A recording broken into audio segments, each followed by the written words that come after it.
Hello ကျွန်တော်တို့မတွေ့တာကြာပြီကျွန်တော် tutorial video တွေအများကြီးဖြစ်တာလည်းကြာပြီပေါ့နော်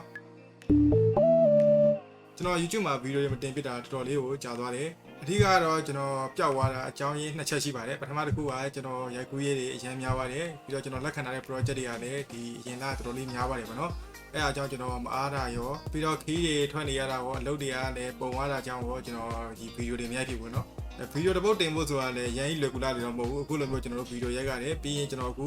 ဒီရိုက်ထားတဲ့ဗီဒီယို edit လုပ်ရသေးတယ်ပေါ့နော်အဲ့ဒီတော့အချိန်တွေအများကြီးပေးရတယ်အဲ့ဒီတော့ကိုအချိန်မပေးနိုင်တာအကြောင်းကျွန်တော်ဗီဒီယိုတွေမလုပ်ဖြစ်တာပေါ့နော်ဒုတိယအကြောင်းပြချက်ကတော့ကျွန်တော်ကိုယ်တိုင်သိချင်တာတွေတခုလည်းရှိတယ်အဲ့ဒါတော့ကျွန်တော်ဒီ YouTube မှာဗီဒီယိုတွေမတင်ပဲပြစ်ထားလိုက်ရင်ကျွန်တော်တို့ရဲ့ဒီ channel ဘယ်လိုမျိုးဖြစ်သွားမလဲပေါ့နော် reach တွေကျသွားမလားကျွန်တော်ရနေကြဒီ YouTube income ကရော့သွားမလားပြီးတော့ subscriber တွေရောတက်သေးလားအဲ့ဒီအချိန်တွေဘယ်လိုရှိလဲဆိုတာလေးကိုလည်းသိချင်တာအကြောင်းပေါ့နော်ကျွန်တော် YouTube မှာဗီဒီယိုမတင်တာတလားလောက်ရှိသွားပြီဆိုပေမဲ့ကျွန်တော်အရင်ရနေကြ YouTube income တဲ့ကျွန်တော်အများကြီးတော့မကွာခြားပါဘူးပုံမှန်ရနေကြ income တိုင်းပဲရတယ်ပြီးတော့ subscriber ရဲ့တူတူပုံမှန်တိုးတင်တော့တိုးနေတယ်အရင်ကြီးကျွန်တော်ကွာခြားရတာမျိုးကျွန်တော်မတွေ့ရဘူးเนาะအခုဒီဗီဒီယိုနဲ့စပြီးတော့ကျွန်တော်နောက်ထပ်ဗီဒီယိုလေးပြန်တင်ပါတော့မယ်နောက်တဲ့ဗီဒီယိုတွေမှာတော့ကျွန်တော် video editing tutorial တွေအပြင် YouTube နဲ့ဆိုင်တဲ့ content တွေပါကျွန်တော်လုပ်ဖို့ရှိပါတယ် YouTube content တွေကိုကြည့်နေဆိုရင်ဒီဗီဒီယိုလေးအောက်မှာ comment ပေးခဲ့ပေးပါအထူးကတော့ကျွန်တော်ဒါလေးတွေပြောကျွန်တော်ဗီဒီယိုလေးလုပ်လိုက်တာဖြစ်ပါတယ်အဲ့တော့တလက်စားရဲကျွန်တော် tutorial လေးတစ်ခုပါကျွန်တော်လုပ်ပေးပါမယ်အခုပြထားသလိုကျွန်တော်တို့ရဲ့ဒီ normal land နဲ့ရိုက်ထားတဲ့ပုံပေါ့နော်အဲ့ဒီပုံကိုအခုလိုမျိုး wide angle ပုံဖြစ်အောင်ဘယ်လိုမျိုးလုပ်ရမလဲဆိုတာကိုကျွန်တော်ဒီနေ့ဗီဒီယိုမှာပြပြရမယ်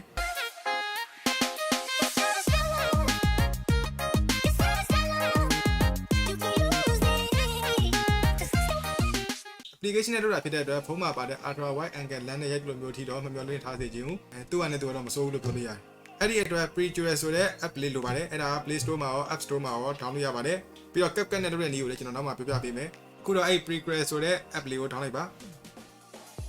Okay Play Store မှာdownloadပါမယ် Prequel ပါဒီ application တွေပါ iOS မှာလည်းရှိပါတယ်ဒီ application လေးမှာသူကအများကြီးလုပ်လို့ရတယ်ပေါ့နော်အခုကျွန်တော်ပြပြမယ်အခု wide angle ပုံစံလောက်တာမှမဟုတ်ပေါ့အများကြီးရှိသေးတယ်အဲ့ဒါတွေကိုလည်းကျွန်တော်စိတ်ဝင်စားတဲ့ပုံမူတည်ပြီးတော့ကျွန်တော်ထပ်လုပ်ပေးဖို့ရှိတယ်ပေါ့နော်အဲ့ဒါကျွန်တော်ဖွင့်လိုက်ပါမယ်အကောင်လုံးကိုအဆက်လေးတွေကိုအပိုင်းလေးဝိုင်းဒီမှာကျွန်တော်အပေါ်မှာအမှားလေးရှိတယ်အကောင်ပိတ်ပေးလိုက်ဝယ်ကျင်တယ်ဆိုလည်းဝယ်လို့ရတယ်မဝယ်ကျင်တဲ့ခိုးသုံးပါဗျာပြီးတော့ဒီမှာအပေါင်းလေးရှိရနှိပ်လိုက်မယ်နောက်နှိပ်ပေးလိုက်မယ်အဲ့မှာကျွန်တော် ultra wide လောက်ချင်တဲ့ပုံစံကိုရွေးလိုက်မယ်ကျွန်တော်ကဒီပုံလေးရွေးလိုက်မယ်ဒါကျွန်တော်ရိုးရိုး normal လမ်းနဲ့ပဲရတာပါနော်အဲ့ဒါကိုကျွန်တော် ultra wide ပြောင်းချင်တယ်ဆိုရင်ဒီမှာ adjust လေးနှိပ်လိုက်မယ်ဟိုဒီဘက်ကိုဆွဲ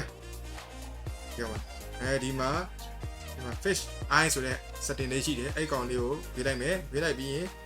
ဒီကောင်ကိုဒီဘက်ကိုညာဘက်ကိုဆွဲတယ်ဆိုရင်ပါဒီ fish eye ပုံစံကြီးကိုအရှိကိုယူပြထွက်လာမှာနော်ကျွန်တော်တို့ကultra wide angle လို့ကျင်တာဖြစ်တဲ့အတွက်ကျွန်တော်တို့ဒီဘက်ကိုဆွဲမယ်ဘယ်ဘက်ကိုဆွဲမယ်စုံလေးဆွဲပေးလိုက် Okay ဒါဆိုရင် ultra wide angle ပုံစံရပါပြီပြီးကျွန်တော်စေးရင်လည်းဆိုရင် next ကိုနှိပ်မယ်ပြီးအမှန်ကြီးလေးနှိပ်ပေးလိုက်ဒါဆိုရပြီ Okay ကြော်ညာရပါတက်လာရဆိုရင်ဒီအမှားလေးပဲနှိပ်ပြီးတော့ပိတ်ပေးလိုက် Okay ကျွန်တော်နောက်ထပ်တစ်ပုံလုပ်ပြမယ်ဒီခါကျတော့ကျွန်တော်ဒီပုံလုံးကြည့်မယ်ဒီကောင်းငယ်ရထားတဲ့ပုံပေါ့နော်အဲ့ဒီကောင်ကိုလည်းကျွန်တော်တို့မှာ adjust တွေနှိပ်မယ်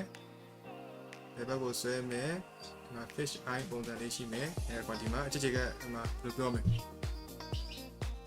ဘာစကားကွက်လာပါလားအဲ့လိုပုံစံလေးအဲ့ကောင်လေးရွေးလိုက်ပြီးရင်ဘယ်ဘက်ကိုဆွဲမယ်ဒါကြောင့်တိတ်မမိုက်တော့ဘူးเนาะကောင်းတိတ်မမိုက်ရှုခင်းနေပါဆိုတော့တိတ်ပြီးတော့မမိုက်ဘူးเนาะဒါတဲ့တွိုင်းတို့ကြည့်ရတာမစိုးတော့မစိုးပါဘူးโอเคကျွန်တော်နောက်ထပ် next နေပြလိုက်မှန်ကျင်းနေလိုက်ရပြီOkay ကျွန်တော်နောက်ထပ်ဗီဒီယိုလေးလုပ်ကြည့်မယ်ဗီဒီယိုကကြတော့ကျွန်တော်ဒီပုံဒီဗီဒီယိုလေးပါနော် Okay အဲ့မှာ adjust ကိုနှိပ်မယ်နောက် fish သွားမယ်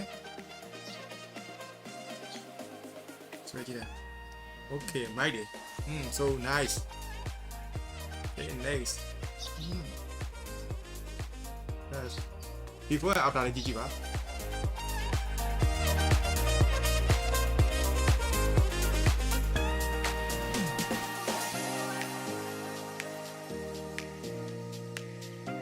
ဒါတော့ Prequel app နဲ့ကျွန်တော် wide ultra wide လုပ်တဲ့နည်းပါเนาะကျွန်တော် Capcut မှာ Capcut ဆွဲတွေအတွက် Capcut မှာလည်းလုပ်လို့ရပါတယ် အဲ့တော့ကျွန်တော် Capcut ထဲသွားမယ် new project ဒီအဖြစ်ဗီဒီယိုလေးပဲရင်လုပ်ပြလိုက်မယ်နော်အဲ့ကောင်ကိုနှိပ်လိုက်မယ်ဒါရိုးရိုး normal ပုံပေါ့အဲ့ကောင်ကိုကျွန်တော်ခုနလို ultra wide လုပ်ချင်တယ်ဆိုရင် effect ထဲဝင်လိုက် video effect ရှိတယ် basic ထဲမှာရှိတယ် basic ထဲမှာဒီမှာ wide angle ဆိုတာရှိတယ်ဒီမှာကျွန်တော် block wide မှာလဲဒီမှာကျွန်တော်အတိုး shot လုပ်ရတယ်အကောင် adjust ကိုနှိပ်ပြီးပါနော်ဒါပေမဲ့ကျွန်တော်ကတော့ခုန Prequel နဲ့လုပ်ထားတာပိုပြီးကြည့်ကောင်းတယ်လို့ထင်တယ်ဒီမှာနောက်မှာ logo ပါရင်ချက်နှိပ်ပြီးတော့ဒီနဲ့ဖြတ်လိုက် Okay ဒါလေးကို export ထုတ်လိုက်မယ် Okay ခုနရှင်းကြည့်ကြအောင်ကျွန်တော်နှစ်ခု